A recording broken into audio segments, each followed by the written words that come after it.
Particular ఇప్పుడు మాకు western construction మీద చేసినాం ఆ 30,000 కోట్ల దాని మీద లీడర్లు ఫోన్ చేశారు. నో మేము లిఫ్ట్ చేయం.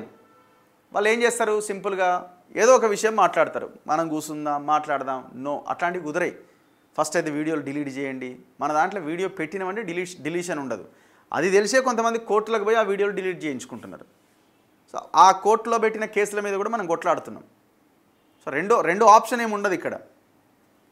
అందుకే చాలామంది మనకి అసలు వాడిని టచ్ చేయాలి అనే ఆలోచన కూడా రారు. బేసిక్గా సీఎం దగ్గర డబ్బులు లేకుంటే ఇది ఒక రియల్ ఎస్టేట్ కంపెనీని అడిగితే వేస్తారట, ఏదో ఒక రియల్ ఎస్టేట్ కంపెనీ. అరే నిన్న పోయినాం కదా, నిన్న ఒక వీడియో చేసినాం మేము. 10,000 crores ప్రాజెక్ట్, అది 10,000 కోట్లు. ఎవడు Vamshiram builder Subbareddy. Survey number 5లో ఉన్న నానక్రామ్ లేక్ అని లేక్ని మొత్తం కబ్జా పెట్టేశాను. ఓపెన్ దందా. పోయిన గవర్నమెంట్ కేటీఆర్ 6 ఎకరాలు తీసుకొని ప్రభుత్వ భూమి ఆ మహాట్టన్ అనే వంశీరామ్ బిల్డర్ సంబంధించిన ఆ ప్రాజెక్టు కోసం 27 ఎకరాల ప్రాజెక్టు కోసం రోడ్డు వేసారు. ఎంత దుర్మార్గులు చూడండిగా. వీళ్ళు వచ్చిన తర్వాత వీళ్ళు కూడా డీల్ సెట్ చేసుకొని వాడికి ఓకే చెప్పేసినారు. 4 కాంగ్రెస్ ఎమ్మెల్యేలు హైకోర్టుకు పోయారు.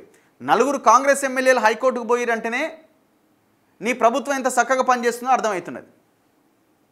నీ ప్రభుత్వంలోని వ్యవస్థలు పనిచేయకపోవడం చేతనే హైకోర్టుకు పోయారు. ఇప్పుడు ఎవరిని తప్పుపట్టాలా?